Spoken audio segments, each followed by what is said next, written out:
Takže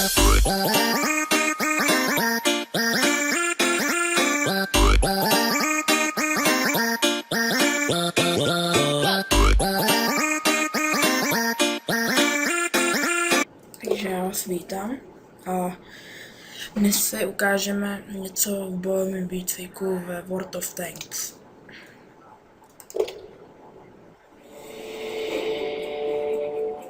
Vítejte v bojovém výcviku.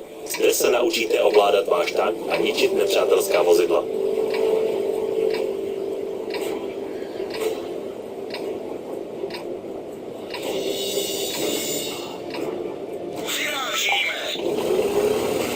Naměřte kameru na vojenské vozidlo vedle vašeho tanku. Pohybujte myší doleva a doprava. Běž sleduje kameru tak, jak s ní pohybujete. Přesuňte se na určené místo.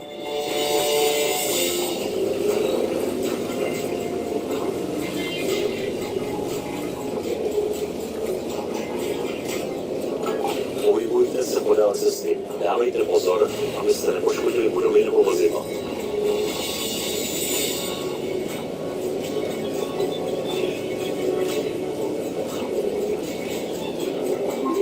Gratulujeme, naučili jste se ovládat váš tank. Přesuňte se do palebné pozice, ta je vyznačená na minimapě v pravém dolním rohu obrazovky. Při průjezdu bažinou si všimněte, že obtížný terén snižuje rychlost a ovladatelnost vozidla.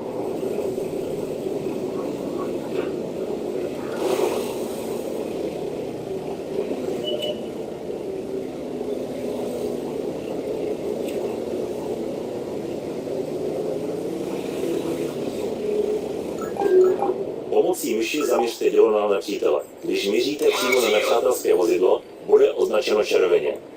Zničte nepřátelské vozidlo. Pro dosažení vyšší přesnosti počkejte, než se kruh zaměřovače zmenší. Před dalším výstřelem musíte počkat na dobytí děla. Tahle prošla přímo skrz. Už je nevidím. Trefa do černého.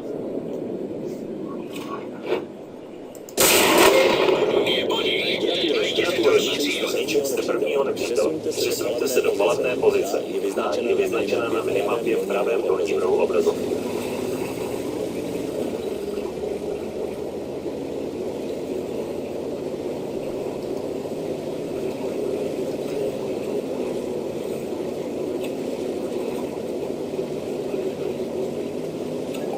Zničte nepřátelské vozidlo. Před střelbou počkejte, než se kruh zaměřovače doostří na cíl. Neprorazili jsme pancíř. Nepřítel se stáhnul. Sotva jsme ho škrábli. Přesuňte se do lepší palebné pozice. Vždy je těžší prorazit celý pancíř.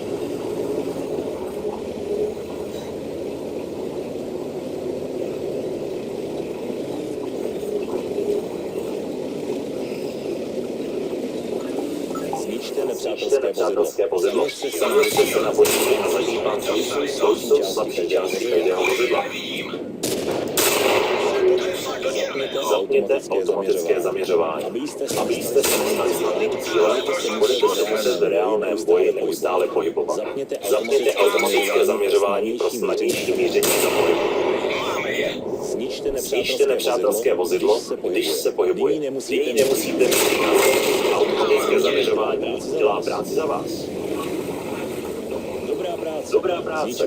Zničili jste těžce pancéřované nepřátelské vozidlo. Přesuňte se do vyznačené pozice a objevte nepřítele.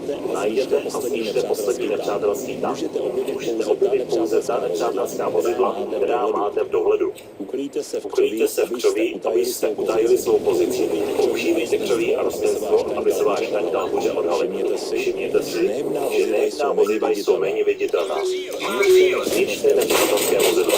Pro zasažení pohybujícího se cíle na velkou vzdálenost musíte mířit na přední část nepřátelského tanku jako přední. Automatické zaměřování není efektivní, když chcete zasáhnout pohybující se cíl na velkou vzdálenost. Vypněte ho.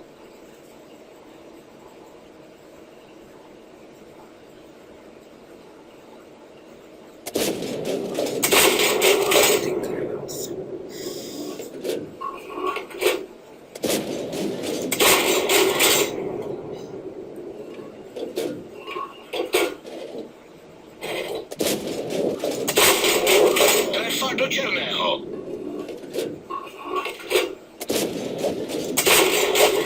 Máme je. Už je nevidím.